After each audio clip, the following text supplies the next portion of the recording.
Siamo con Pietro Agostini a commentare questa sconfitta casalinga del Braganza per 5-3 col spetto di Fox Grosseto.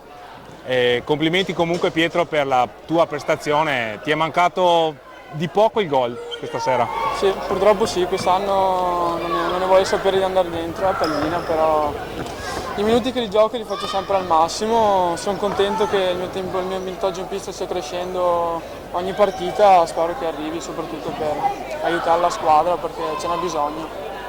Sì, ce n'è bisogno e c'è bisogno che manteniate comunque la convinzione in quello che state facendo, perché anche stasera per alcuni tratti di partita siete stati assolutamente competitivi e avete messo in difficoltà una squadra che era luce dalle semifinali scudetto, non ce lo dimentichiamo. Certo. Ci sono tratti positivi, tratti negativi, ovviamente noi stiamo cercando di lavorare e migliorare gli aspetti che vanno peggio e loro grande squadra sapevamo, però in casa vogliamo sempre dare qualcosina in più e purtroppo oggi non è bastato, però continuiamo a lavorare perché la voglia c'è e le qualità anche secondo me, quindi sono speranzoso.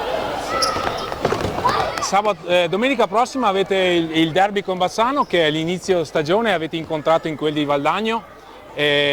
Magari in sede di pronostico Bassano poteva essere maggiormente accreditato a questo punto del campionato e invece è risucchiato nella lotta per scappare via dalle ultime posizioni, quindi dovete andare a Bassano a vendere cara la pelle. Sì, Bassano comunque è una grande squadra e dobbiamo preparare bene la partita come stiamo facendo e niente, ogni partita ha la sua storia, speriamo.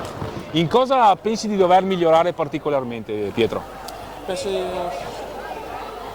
freddezza davanti alla porta e principalmente quello. Nella convinzione nelle tue qualità, perché è assolutamente nelle tue corde poter essere protagonista anche in Serie 1. Speriamo. Grazie Pietro e buona Grazie, domenica. Fausto.